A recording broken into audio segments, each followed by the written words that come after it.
सुमित्रा के घर में आज काफी भीड़ लगी हुई थी। उसके आसपास के लोग उसके घर में इकट्ठा थे और उन लोगों के बीच सुमित्रा की बहू नंदिनी थी। सुमित्रा बहन, वो तो तुम हो जिसकी वजह से आज हम कुछ कह नहीं रहे, वरना हम नंदिनी का वो हाल करते जो इसने कभी सोचा भी नहीं होगा। हो सुमित्रा बहन, ये बिल्कुल सही कह रही है। अरे भला ये दूसरों के घर के बारे में जानती क्या है जो हर जगह अपनी जुबान चलाने पहुंच जाती है। मैं आप सभी लोगों से हाथ जोड़कर माफी मांगती हूँ। प्लीज हो सके तो मेरी बहू को माफ कर दीजिए, आगे से वो ऐसी गलती कभी नहीं करेगी। सुमित्रा की बात सुनकर उसकी गली मोहल्ले की औरतें वहां से चली जाती है और नंदिनी की आंखों में से बस आंसू बहते रह जाते हैं। आखिर नंदिनी ने ऐसा किया क्या था जिसकी वजह से आज गली मोहल्ले की औरतें सुमित्रा और उसकी बहू को इतना सुनाकर जा रहे हैं। जानने के लिए चलते हैं कुछ महीने पहले। सुमित्रा अपनी बहू नंदिनी, पति मोहित और बेटे विकास के साथ रहा करती थी। उसके घर में सब कुछ अच्छा चल रहा था। सुमित्रा की बहू नंदिनी काफी अच्छी थी।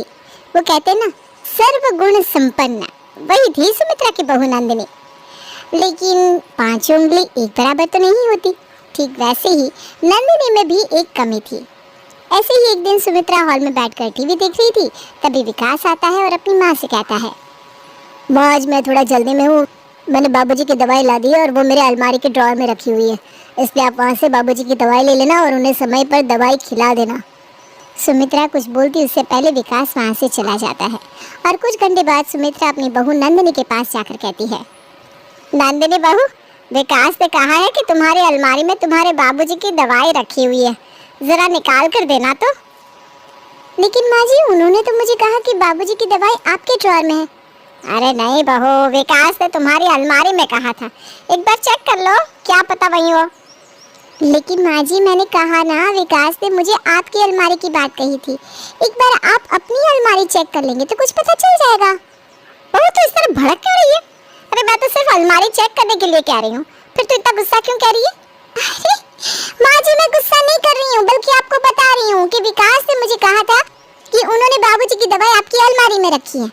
मैं भी अपनी अलमारी में देख लूंगी, लेकिन उससे पहले एक बार आपको अलमारी में देखना होगा, क्या पता आपकी अलमारी में ही हो। सुमित्रा अपनी बहू से बहस नहीं करना चाहती थी, इसलिए वो चुप हो जाती है और चुपचाप अपने कमरे में चली जाती है। शाम को जब विकास घर आता है तो सुमित्रा विकास से पूछती है, विकास, तूने तेरे बाबूजी की दवाई कहाँ रखी हुई है? मुझे तो नहीं मिल रही। माँ, मैंने आपको बताया तो था कि मेरी अलमारी में रखी हुई है, आपने वहाँ से क्यों नहीं ली? लेकिन बहू तो कह रही थी कि तूने उससे कहा है कि तूने दवाइयों को मेरी अलमारी में रखा है। तुझे खुद को याद रहता है कि तूने किसको क्या कहा है? ये क्या हो रहा है? मुझे तो कुछ समझ में नहीं आ रहा। जब मैं आपको कह रहा हूँ कि मैंने दवाई मेरी अलमारी में रखी थी, उसके बाद भी एक ही सवाल पूछ रही हैं आप। माँ, मैंने आपको नंदिनी दोनों को यही बात कही थी कि मेरी अलमारी में दवाइयाँ रखी हुई है, तो आप छोटी सी बात पर इतना बहस क्यों कर रहे हो दोनों? नंदिनी को ये किसने बोला कि मैंने दवाई आपकी अलमारी में रखी है? अरे मुझे नहीं पता विकास, तेरी बीवी ने मुझे जो कहा वो मैंने तुझे बता दिया। ठीक है, कोई बात नहीं, मैं अभी नंदिनी को यहाँ बुलाकर पूछता हूँ। नंदिनी, ओ नंदिनी, जरा बाहर आना। विकास की आवाज़ सुनकर नंदिनी बाहर आती है, जिसके बाद विकास सवाल करता है और उसका जवाब देते हुए नंदिनी कहती है, विकास, आप ही ने तो कहा था कि माँ जी की अलमारी में दवाइयाँ रखी हुई है, और मैंने माँ जी को ये कब कहा कि मैं माँ को अपनी अलमारी में दवाइयाँ ढूंढने नहीं दूंगी? मैंने तो बस माँ जी को ये कहा था कि वो भी अपनी अलमारी को देख ले, और अगर मैंने उन्हें अपनी अलमारी चेक करने को कह दिया तो कौन सा गुनाह कर दिया? नंदिनी की ऐसी बातें सुनकर सुमित्रा अपना सर पकड़ लेती है और हार मानते हुए कहती है, बहू, तू सही है और मैं गलत, मुझे माफ़ कर। तू हमेशा ही सही रहती है, हम भी गलत रहते हैं, मुझसे गलती हो गई, अब चुप हो जा प्लीज़।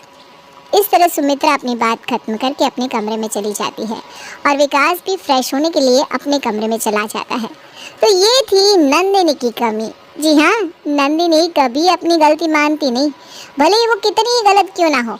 वो खुद की गलती होने के बावजूद और लोगों को ही गलत ठहरा देती, जिस कारण उसके घर वाले भी उसे कुछ नहीं कहते, क्योंकि उसके घर वाले घर में बहस नहीं चाहते थे।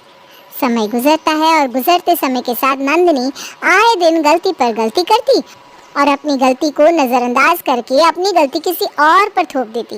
ऐसे ही एक दिन सुमित्रा की पड़ोसन कुंती उसके घर आकर सुमित्रा से बात कर रही थी। तभी नंदिनी वहां आती है और बिना बात सुने बीच में बोल पड़ती है, माँ जी, आंटी जी, कहीं आप वो पड़ोस वाली आंटी की तो बात नहीं कर रहे? अरे मुझे भी पता है उनकी बहू कैसी है। नंदिनी बहू, तुझे कुछ नहीं पता। अरे तू तो घर में रहती है, बाहर तो हम लोग जाते हैं, हमें पता है कौन कैसा है। फिर तो आंटी जी आप ये बात ना गलत बोल रही हैं। अरे आपको नहीं पता, जो बात मुझे पता होती है ना वो इस गली मोहल्ले में किसी को पता नहीं होती। आपको पता भी है ये पड़ोस वाली आंटी जिसकी आप बात कर रही है ना, उनकी बेटी एक लड़के के चक्कर में फंसी हुई है। नंदिनी के मुंह से ऐसी बात सुनकर मानो सुमित्रा और कुंती की आंखें फटी की फटी रह जाती है। नंदिनी बहू, ये कैसी बात कर रही है? अरे हम लोग ये बात नहीं कर रहे, बल्कि मैं तो तेरी सास को ये बताने आई थी कि पड़ोस वाली की बेटी जो है उसकी सरकारी नौकरी लग गई है। लेकिन तू है पता नहीं कौन सी राम गाथा सुना रही है। कुंती के मुंह से ऐसी बात सुनकर नंदिनी चुप हो जाती है और कुछ देर बाद एक बार फिर से बोलती है। अरे ये भी मुझे पता है, जब उसकी सरकारी नौकरी नहीं लगी थी ना, तभी उसने मुझे बता दिया था कि उसकी सरकारी नौकरी लगने वाली है। नंदिनी आगे कुछ बोलती उससे पहले सुमित्रा उसको चुप करवा देती है और इस तरह नंदिनी चुप हो जाती है, जिसके बाद सुमित्रा कुंती से बातचीत करके उसको उसके घर भेज देती है। जैसे ही कुंती घर जाती है वैसे ही सुमित्रा अपनी बहू को फटकार लगाते हुए कहती है, तुझे नहीं लगता तो अपना मुंह कुछ ज्यादा ही चलाती है? जहाँ गलत होती है वहाँ पे तो खुद की गलती नहीं मानती। अरे ये चीज हमारे घर तक सीमित थी तो ठीक था, लेकिन अब तो ये बाहर भी जाने लगी। माँ जी, इसमें मेरी क्या गलती है? अब जो सच है वो मैंने बता दिया, और वैसे भी आपको तो पता ही है ना, सच कड़वा होता है। नंदिनी की ऐसी बात सुनकर सुमित्रा कुछ नहीं कहती और अपने कमरे में चली जाती है। समय गुजरता है और एक दिन नंदिनी के घर का दरवाजा कोई जोर जोर से पीटता है। ये देख नंदिनी आवाज देते हुए कहती है, अरे भाई कौन है जो इतनी जोर जोर से दरवाजा पीट रहा है? आ रही हूँ, जरा सब्र रख लो। इतना बोलकर नंदिनी दरवाजा खोलती है, जहाँ वो अपनी पड़ोस वाली आंटी और कुंती को देखती है। उन दोनों को अपने सामने देख नंदिनी सवाल करती है, अरे आंटी जी आप यहाँ, कोई काम है क्या? हाँ बेटा, काम तो है। घर में चलेगी या यहाँ लोगों के सामने ही बेइज्जत होगी? आंटी जी आप ये कैसी बात कर रही हैं? बिल्कुल सही बोल रही हूँ। अरे तू जानती क्या है मेरे घर के बारे में? तू जानती क्या है मेरी बेटी के बारे में जो तो इस तरह बोलने आ गई? दूसरों के घर में बोलने से पहले तो खुद का घर तो देख ले। तेरी ये बीच में बोलने की आदत और खुद की गलती ना मानने की आदत से तेरा खुद का खानदान परेशान है, और तू कहती है कि तुझे मोहल्ले की बात पता है। आंटी जी आप क्या कह रही हैं? भला मैंने आपके बारे में ऐसा भी क्या बोल दिया जो आप मुझ पर इस तरह भड़क रही हैं? नंदिनी बहू, इतना शरीफ मत बन। तूने क्या बोला है ये सारी बात न सिर्फ मुझे बल्कि पूरे मोहल्ले को पता है। हाँ तो पर इसमें गलत क्या बोला है आंटी जी? आप बताओ, आपकी बेटी किसी लड़के से प्यार करती है या नहीं? और आपकी बेटी ने खुद मुझे कहा था कि उसकी सरकारी नौकरी लगने वाली है, और अगर मैंने कुछ बोल दिया तो इसमें गलत क्या कर दिया? बस बहुत हुआ, बहुत बोल लिया तूने मेरे घर के बारे में, और बहुत सुन लिया मैंने मेरे घर के बारे में, लेकिन अब और नहीं। वो औरत नंदिनी के ऊपर चिल्ला रही थी, जिस कारण नंदिनी के घर में उसके मोहल्ले की भीड़ लग जाती है। पर तभी वहाँ सुमित्रा आती है और कुंती से सवाल करती है, कुंती बहन ये क्या, मेरे घर में इस तरह की भीड़, और तुम लोग मेरी बहू के ऊपर इस तरह क्यों चिल्ला रही हो? सुमित्रा की बात सुनकर वो औरत उसको सारी बात बताती है, जिससे सुनकर सुमित्रा की भी नजरें झुक जाती है। अरे सुमित्रा बहन, वो तो तुम हो जिसकी वजह से आज हम कुछ कह नहीं रहे, वरना नंदिनी का हम वो हाल करते जो ये सोच भी नहीं सकती। हाँ सुमित्रा बहन, ये बिल्कुल सही कह रही है। अरे भला ये दूसरों के घर के बारे में जानती क्या है जो हर जगह अपनी जुबान चलाने पहुंच जाती है। मैं आप सभी लोगों से हाथ जोड़कर माफ़ी मांगती हूँ, प्लीज़ हो सके तो मेरी बहू को माफ़ कर दीजिए, आगे से वो ऐसी गलती कभी नहीं करेगी। सुमित्रा की बात सुनकर उसकी गली मोहल्ले की औरतें वहाँ से चली जाती हैं और नंदिनी की आंखों में बस आंसू रह जाते हैं। सुमित्रा अपनी बहू से बहुत ही ज़्यादा नाराज़ थी। वो अपनी बहू से कुछ नहीं कहती और वहाँ से जाने लगती है, लेकिन तभी नंदिनी अपनी सास का हाथ पकड़ती है और कहती है, माँ जी आप तो मुझसे कुछ बात करिए, आप इस तरह से मुझसे मुंह मोड़ कर मत जाइए। बहू अब बात करने लायक कुछ बचा ही नहीं, तूने मेरी इज्जत मिट्टी में मिला दी।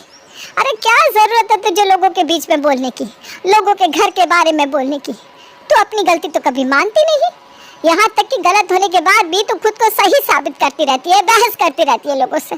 आखिर क्यों?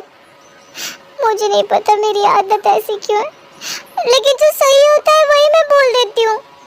नंदिनी बहू, तू हर जगह सही नहीं हो सकती, इस बात को भी अपने जहन में बिठा ले। माँ जी मुझे माफ कर दीजिए, आगे से मैं किसी से कुछ नहीं कहूँगी, चाहे मेरी गलती हो या ना हो। नंदिनी की ऐसी बात सुनकर सुमित्रा को लगता है सच में उसे पछतावा है, इसलिए वो उसे माफ कर देती है।